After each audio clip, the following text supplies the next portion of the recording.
The galaxy was a dangerous place, and Corporal Daniel Harker knew it better than most.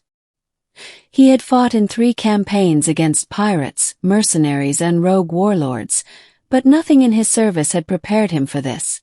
Serving as a diplomatic escort aboard the imperial flagship of the Xyrathian Empire, one of humanity's newest and most precarious allies. The Xyrathians were an old race. Scaled, regal, with luminous eyes and a presence that made humans feel like intruders in their own skin. They valued honor, formality, and above all else, never showing weakness. Daniel had been chosen for one simple reason. He was steady.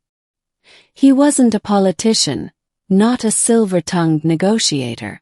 Just a soldier with discipline, one who wouldn't panic or make a fool of himself in front of alien nobility. At least, that's what his superiors had believed. But then he met Princess Kilira. Beginning. She entered the council chamber surrounded by guards draped in crimson armor.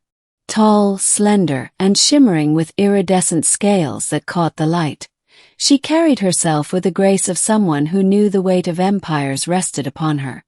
Her ceremonial crest rose high from her forehead like a crown of living crystal, and her piercing golden eyes scanned the room as if she saw everything, every flaw, every lie.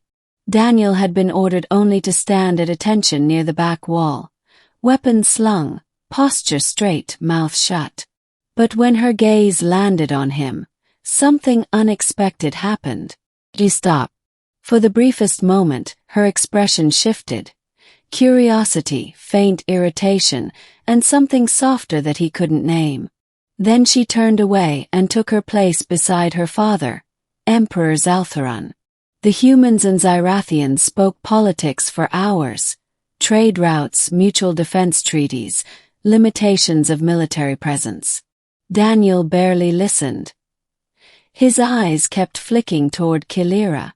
She rarely spoke, but when she did, her voice was low and commanding, yet threaded with something like restrained fire. And then came the moment. After the council ended, Daniel found himself stationed in a long corridor outside the princess's private chambers. She approached, her guards falling back at her gesture. For a heartbeat, it was only the 2 of them. His training screamed at him. Say nothing, salute, look away. But his heart disobeyed. You look beautiful today, he said softly. The words hung in the air like a crime. He almost wished he could reach out and grab them back. The princess froze. Her eyes widened, then narrowed sharply. For a terrifying second, Daniel thought she might call for her guards and have him executed on the spot. Instead, she laughed.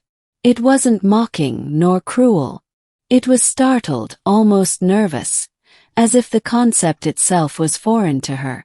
She leaned closer, her golden eyes gleaming. No one has ever said that to me, she whispered. Not once. Daniel blinked. You're kidding. Do I look like I jest?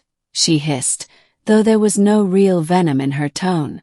Among my people, beauty is weakness. To comment on it is to suggest frailty. Do you call me fragile, human soldier? Daniel straightened, his chest tight. No.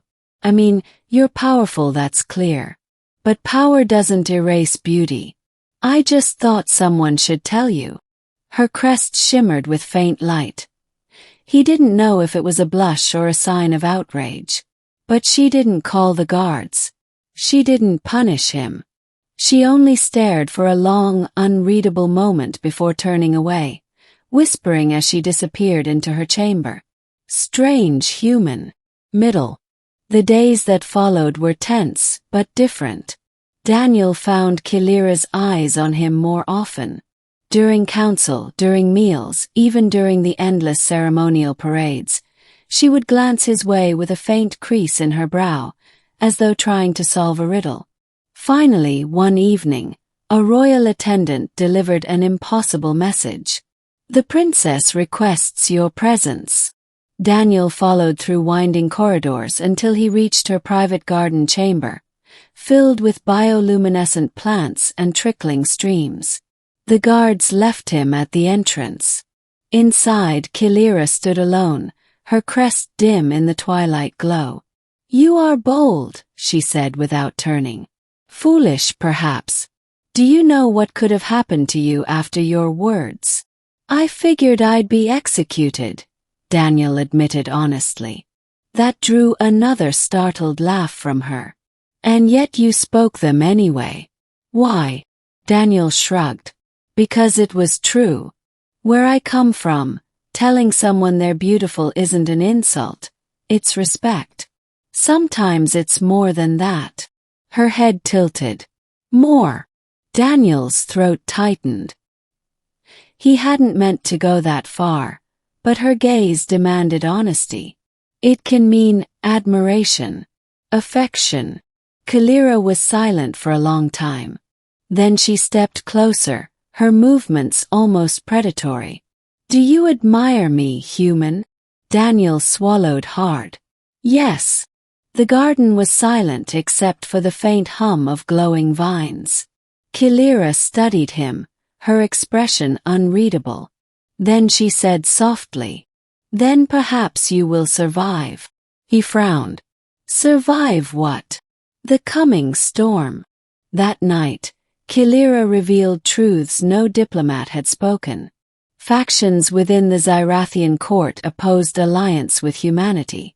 They saw humans as reckless, short-lived, unworthy of trust. And they intended to sabotage the treaty by any means necessary, even assassination. "Your leaders are blind," she told him.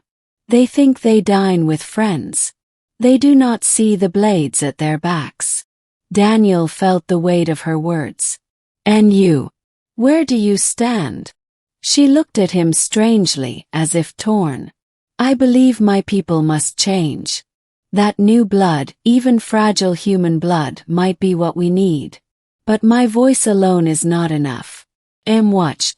If I am seen consorting with you."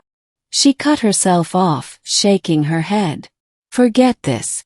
Forget me." But Daniel couldn't forget. The next day the attack came. The attack. During a grand banquet meant to finalize the treaty, a faction of Zyrathian extremists struck. Explosives tore through the hall, guards turned traitor, and chaos consumed the chamber. Daniel acted on instinct. He pulled Kilira to cover as her father was whisked away by loyal guards. Plasma bolts scorched the air around them. "Stay down," Daniel barked, returning fire with his rifle. Kilira, however, was no helpless noble. With a flick of her wrist, her crest blazed and energy surged from her palms, incinerating 2 attackers in a blast of golden fire. She moved like a warrior, not a princess, fighting beside him. Still they were surrounded. Daniel's rifle overheated, his armor scorched. He glanced at her, breath ragged. "We're not making it out." Kilira's eyes burned. "Do not surrender." And then she did something unthinkable. She reached out and grasped his hand. A surge of alien energy coursed through him, filling his veins with fire. His vision sharpened, strength multiplied, wounds forgotten. What did you?" "A bond," she hissed. "I share my life force with you. Fight with me, human." Together they tore through the attackers. Daniel moved like a storm, every strike amplified by her power, while Kilira fought with blazing fury at his side. When the smoke cleared, bodies littered the hall. The assassins were defeated, but the bond remained. Ending. After the battle, Daniel expected punishment. Instead, the emperor himself addressed him. "You saved my daughter," Zaltharon said gravely. "And in doing so, perhaps saved this alliance. You have my gratitude, human." Daniel bowed stiffly. "Just doing my duty, sir."